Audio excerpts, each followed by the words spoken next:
Okay, okay, welcome again. This isn't working right, is it? Oh, you need a little, oh, is it loud enough? Up. Some of the sound in here is a little high.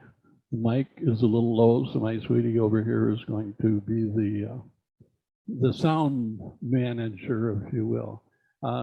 I've done this presentation for Scandinavian Festival, for the German Folk Festival, and I always play that song from the beginning just to get you in the mood for the Red River Valley, because there's been great debate over the years about whether that song is about the Red River Valley of the North or the one down by Texas, Oklahoma. And there was this woman I found up in Canada, Edith Falk, I think it's probably how her name is pronounced, I'm not positive.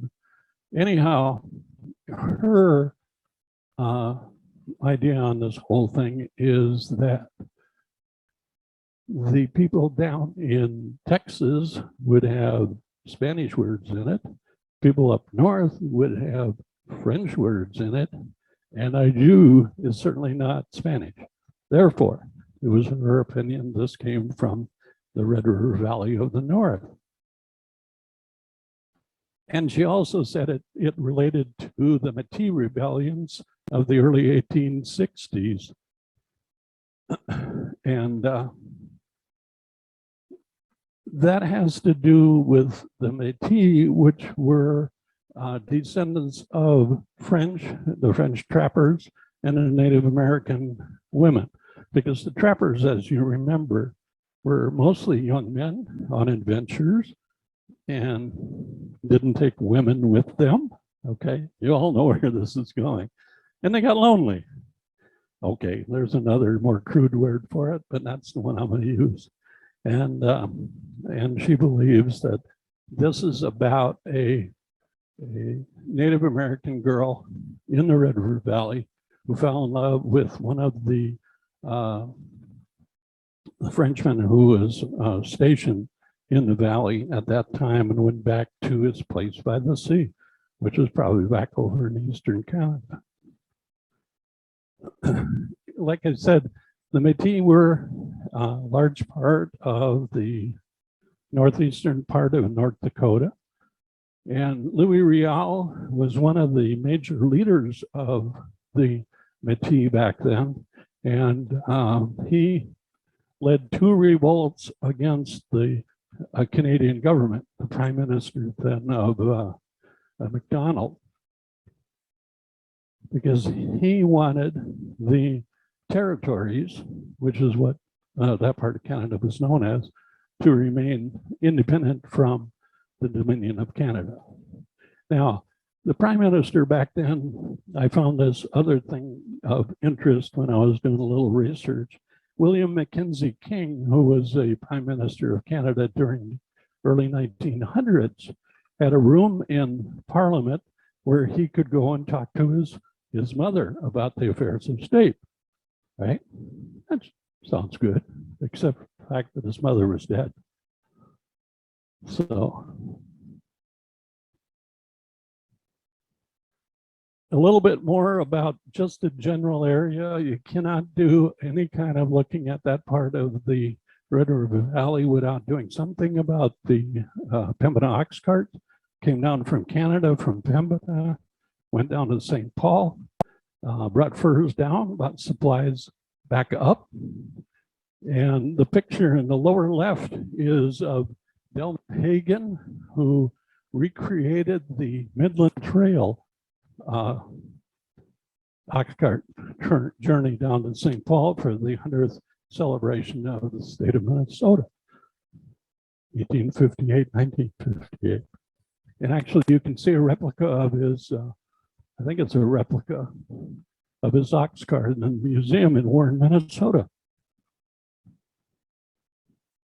What I looked at as far as the Red River Valley is concerned, first of all, there's the territory of Minnesota when it was a territory. It went all the way west to the Missouri River.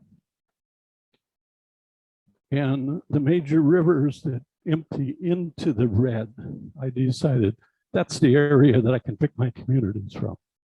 So that's my logic for you. The first community I looked at was Olga, North Dakota, a French community. All right. Name of Olga sounds French, right? Well, it was known as Saint Pierre because Father Saint Pierre led the first party of French settlers into that area back in 1882. But in the early 1900s, there was a school teacher up there that convinced them of the town that there already was a Pierre down in South Dakota. Okay, they don't pronounce it Pierre down there, but and she convinced the fathers of the town to change the name to Olga because this teacher had a real fascination with the Princess Olga of Norway. Speaking of French settlements crossing the river into Minnesota, you can go to Gently, Minnesota, which is just east of Crookston. And it is an almost all French community. As you can see by the bottom line there in 1891, Gently had 118 French Canadians. There were some that came directly from France, and they had 2 Irish families. They had 2 Irish families. Now, for those of you that know the Moorhead, Fargo area, know the speakeasy of Fargo or Moorhead, right? It was the Mersel families that owned it for a long time. Their family grew up in Gently. They were French, and they owned an Italian restaurant. I asked him one day, how come? He said, our cook was from Little Italy over in Dilworth. She did awesome Italian food, so we decided to keep it. Mountain, North Dakota. My sweetie here was up in that area about a month ago doing a paleontology dig, and I went around and visited communities up there, and I found Mountain, a Icelandic community. All right, so I drove over there, went into the cafe, which happens to be in the community center. It's not a separate business. And I talked to the waitress. I said, how many people live in Mountain? So she started, well, there's 2 over here, there's 2 there, there's 2, no, there's only 1 there now. She came up with 37 people in Mountain, North Dakota. Now, the interesting thing is the King of Iceland was there, I don't know, 12, 13 years ago, and they had approximately 10,000 people come to visit that whole town of less than 100 people. Now, in doing my research, I always like to have videos in my presentation, and I found this really kind of marvelous little tune that's an Icelandic tune. And make sure you read the captions that are on the bottom. They're both going to be in Icelandic and in English, so you choose which you want to read.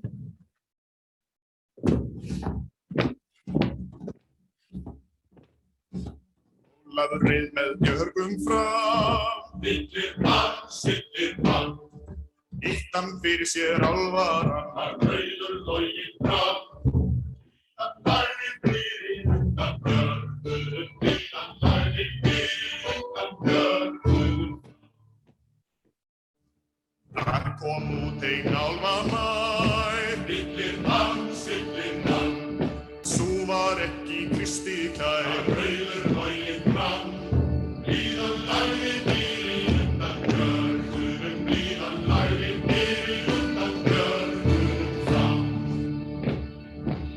Kominn Ólafur vinur oss, sillir fram. Bakki björg og bú með oss, að rauður loginn fram. Líðan lagði fyrir undan björgunum, líðan lagði fyrir undan björgunum fram.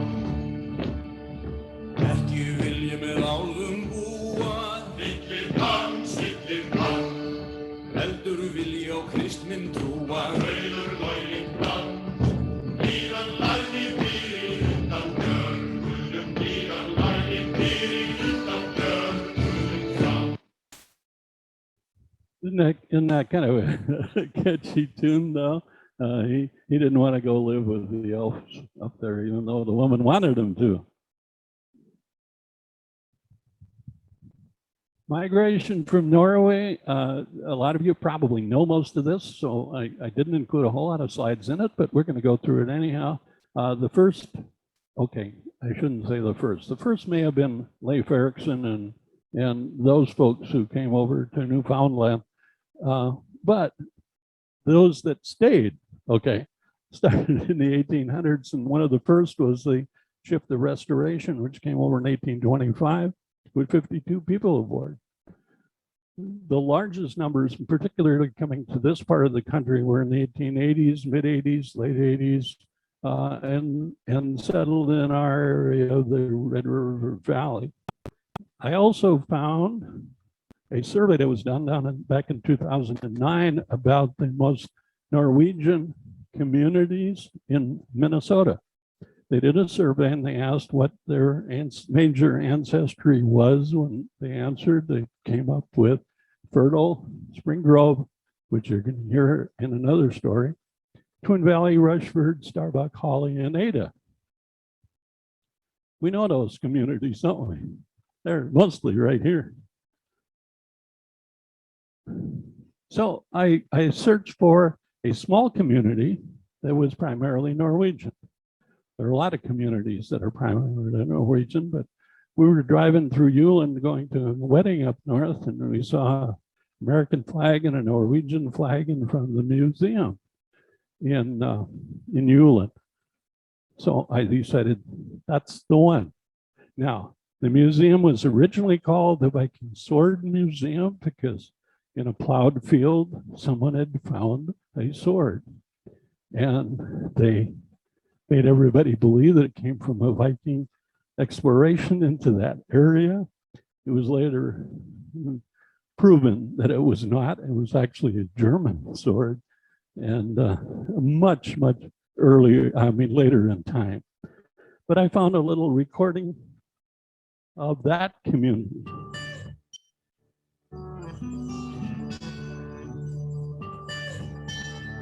Ole Ewan came from Norway to the United States in around the 1850s. And he first lived in Wisconsin, and then he was in Iowa for a while, and then Spring Grove, Minnesota, which is in the southeastern part of the state. He came up here with his wife and 3 daughters in approximately 1873, and he got a homestead for 160 acres of land just to the north edge of Ulen. Here shows the settlers coming across the country with all their possessions. This is Ole Ewan's first house, replica of that. And Jane said that her grandfather told her that he remembered that during the summers, Indians would camp nearby, but they were friendly. There was one interesting quirk there, though. They couldn't go into the teepee, and the Indians wouldn't go into their house. They'd exchange things outside and visit outside. And that's Ulen. We stopped there on another trip up north and visited them for a while and got some of the information. Swedish communities, the one I found, there are several again in the Red River Valley, Karlstad, Minnesota, which is just north of Strandquist, which is just north of Newfolden, which is north of Thief River. Now, Newfolden is where I grew up.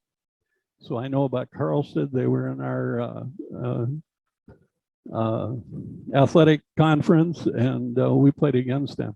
Anyhow, it was settled by Carl August Carlson and named after a community in Sweden called, of course, Karlstad.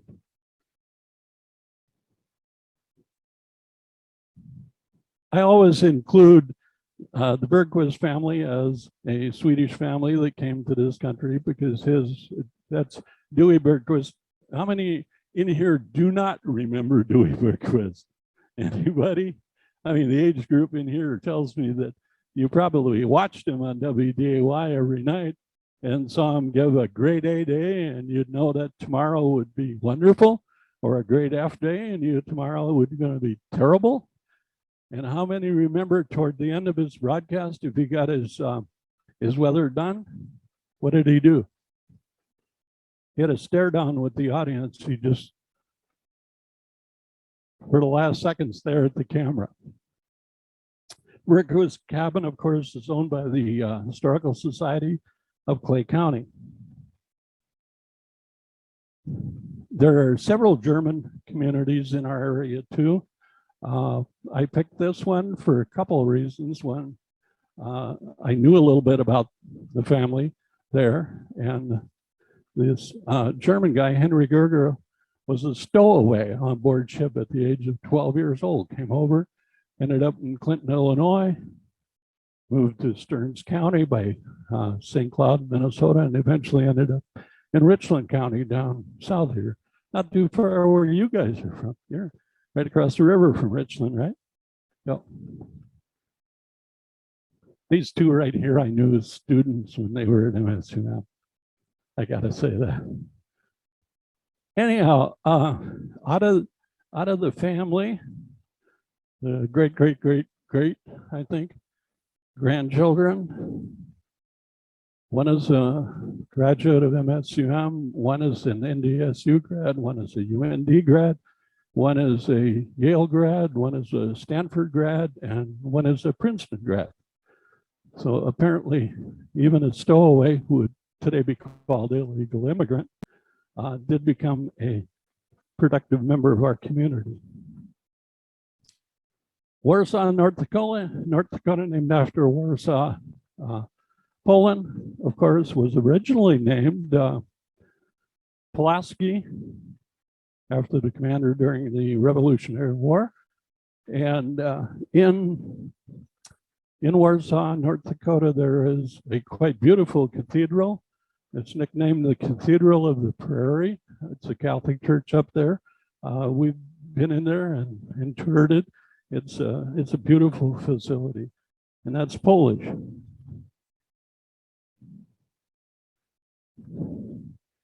I had a tough time finding a community that was mostly Italian. But as we all know, Little Italy is in Dilworth, and there's a lot of Italian descended folks living there. As a matter of fact, Speakeasies cooks were from Little Italy over in there.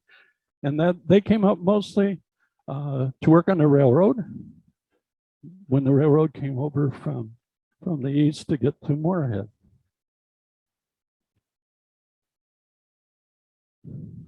And lastly, another group that doesn't get talked about very much were the migrant workers that came from Mexico and Texas starting in the 1920s.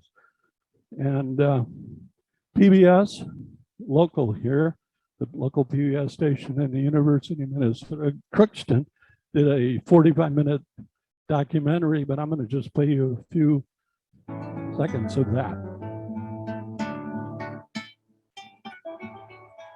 My father spoke about seeing posters advertising for workers. He responded.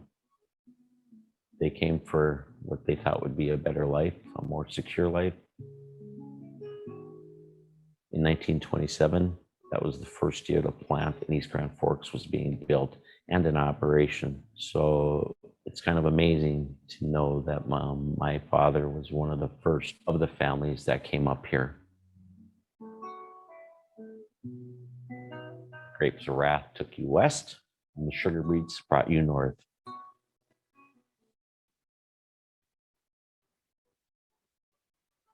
Cruzamos en Laredo, Texas. We crossed over in Laredo, Texas. That is where they contracted us to work in the beet fields in East Grand Forks, Minnesota in 1927. The factory had set up a sort of colony for the people that wanted to stay for the winters. My father and other families decided to stay because if you stayed, you would get a better price the next year.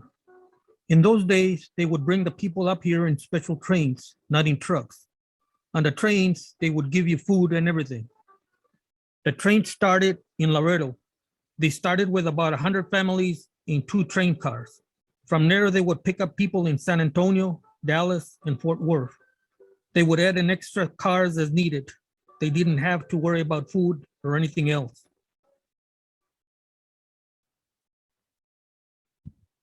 Later in the documentary, there are other interviewees who talk about how they came up in buses, and even some people came up in trucks that were covered in the back benches on each side, and they'd sit in there. Can you imagine that?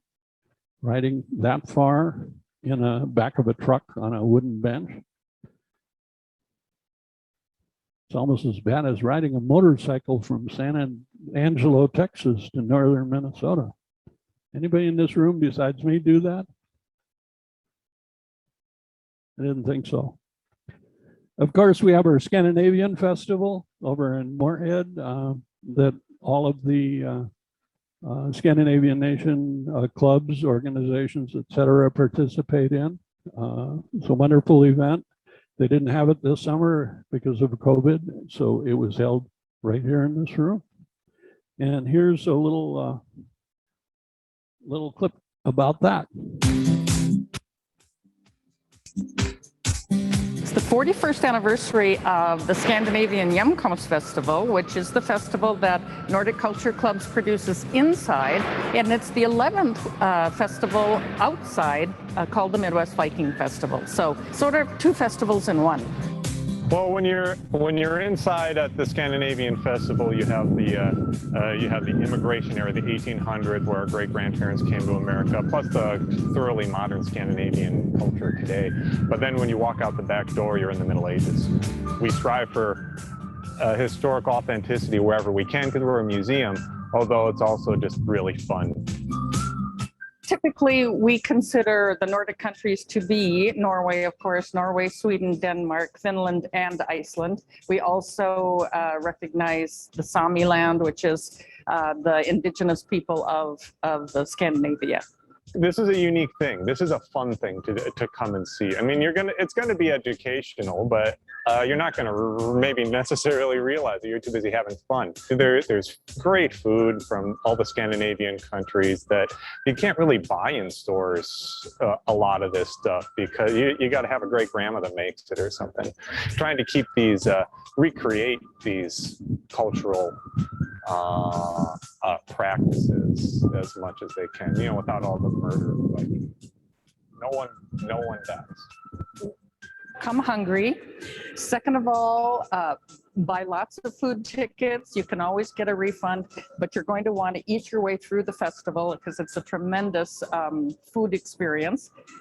Be sure to go outside to see the Viking village. Be sure to leave time for the inside. We have 4 floors in the Hjemkomst Center, and so there are things for every age and for every interest, and so you need to spend the day here.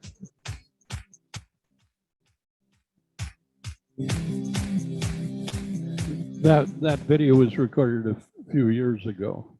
That's why if you say, no, there's been more than 11 of those fights that I've seen outside. And that really is rather enjoyable. That's what I could find. Oh, then something else happened on the weekend of June 29th. 7th, one of those. Yeah, the 7th was, yeah. You recognize the people. Anyhow, we got married the same weekend as Scandinavian Festival. As a matter of fact, WDAY came over and we had a minute and a half on the evening news about that, which we thought that was rather amazing. Yeah. We did.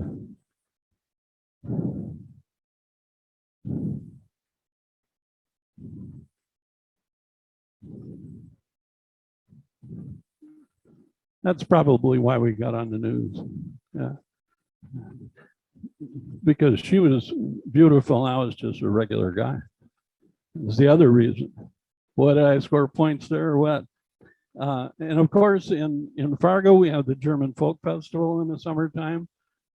And I took video of this band that was playing, I don't know how many years ago, 6, 7 years ago. And it's the Kathy Erickson band, who also, I understand, performs here once in a while.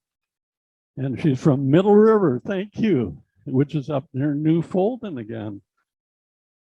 They were our main rivals, by the way. Anyhow, here, this might be a little loud, so get ready.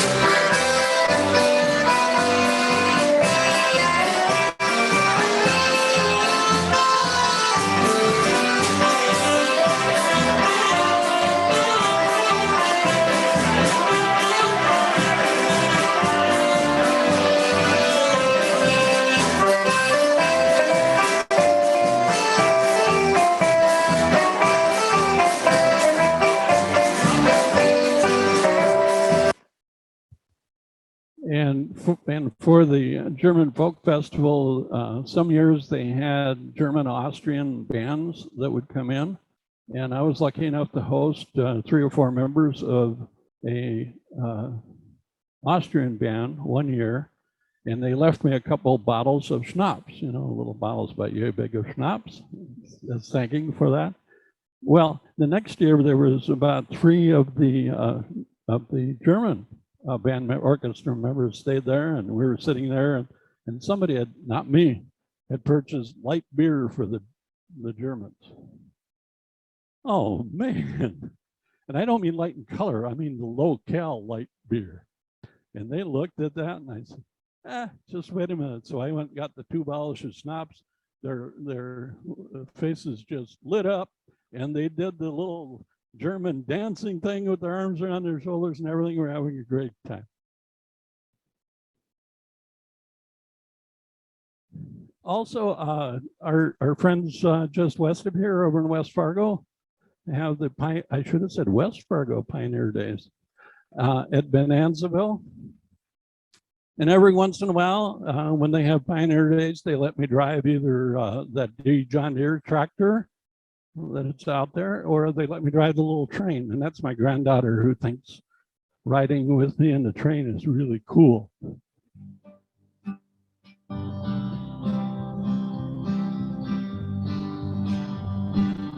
Bonanzaville was established in 1954. It has 43 buildings and 12 acres with over 400,000 artifacts.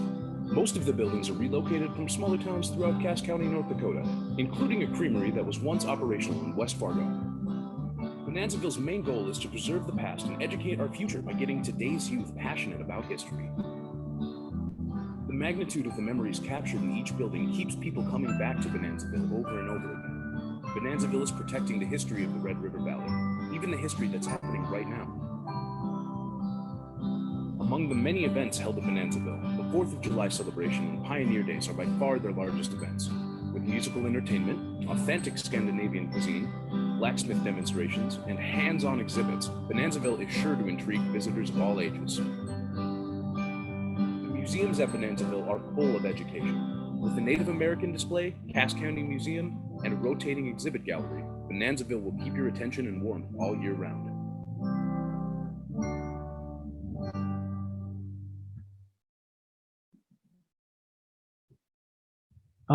As I said earlier, finding an Irish community was difficult, but over at back in Moorhead again, the Fargo Park District and Moorhead Parks get together and hold a Celtic festival every spring over there for the 7 Celtic nations. And if you want to read it in, I think it's Gaelic, right?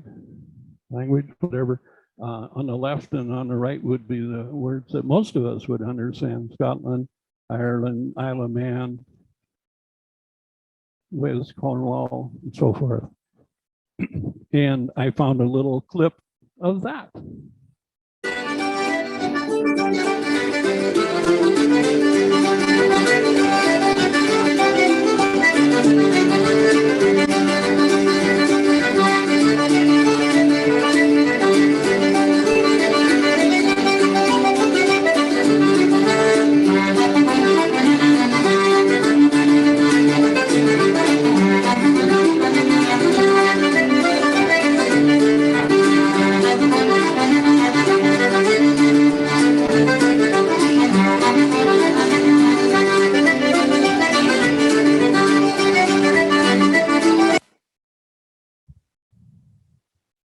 I was lucky enough to give a couple genealogy presentations there as well. Why did folks leave their home country, wherever it was, Norway, Sweden, Iceland, Germany, etc.? Whole bunches of reasons, of course, not any particular one. The Homestead Act of 1862, of course, was very significant. And the fact that the land was available over here for free as flyers and newspaper articles that went back over to the home country told everyone, brought a lot of people over. There were wars or threatened wars in Europe that had people leave. Some left for adventure, of course. And then there were many cases of immigrants that came here and wrote back to family members and friends, inviting them to come and join them in this wonderful Red River Valley land. How did they get here? Well, that's the most crowded ship that I know of. I went out and looked on, I think this came from Ellis Island website.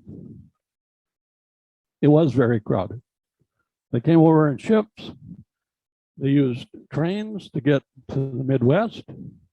When there weren't trains, they sometimes had bought a wagon and oxen or horses or something that came up. And many of them actually walked the several distance. When my grandmother came over 3 years after my grandfather, they got married in Warren, Minnesota, and walked about 20 miles to his homestead by Newfoundland. What a honeymoon, huh? Well, dear, let's go for a little walk.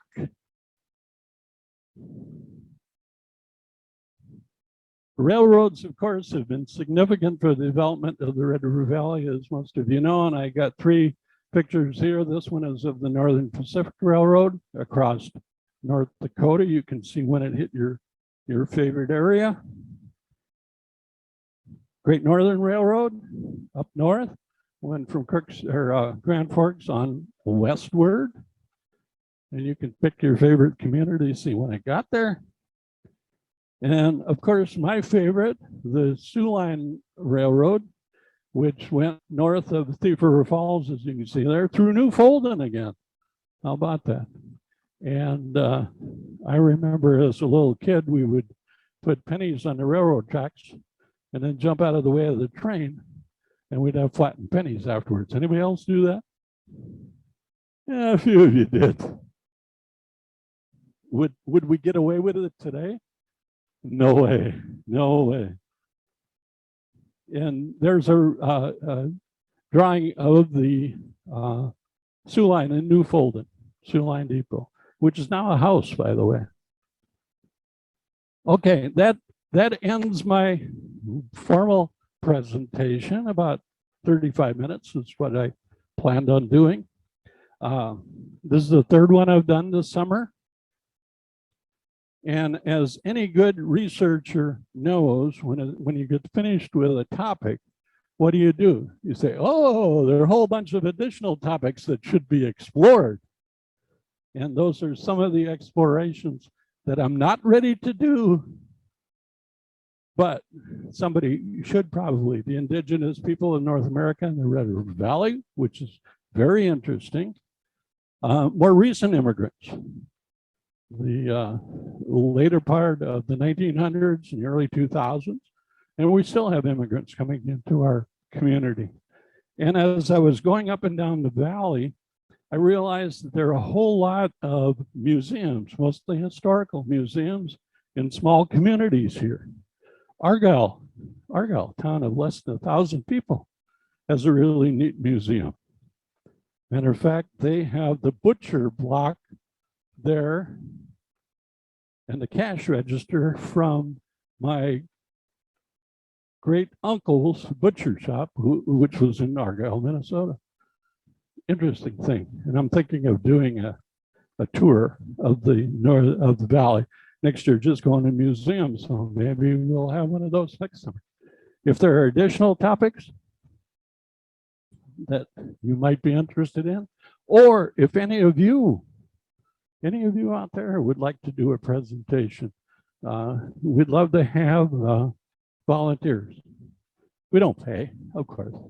We're all volunteers. And I thank you for your attendance.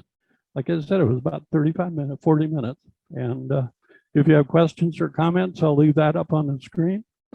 The only thing I ask, since we have people, I think we have some remote people.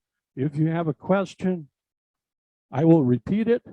Or if you have a longer statement to make, come up and use the mic. Anything.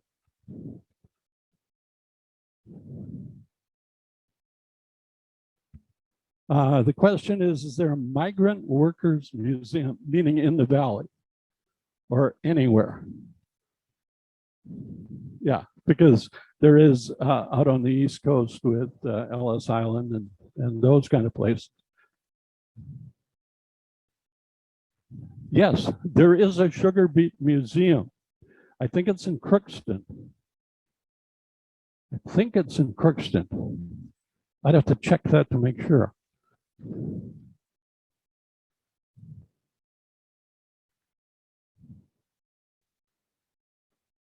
Yeah, right.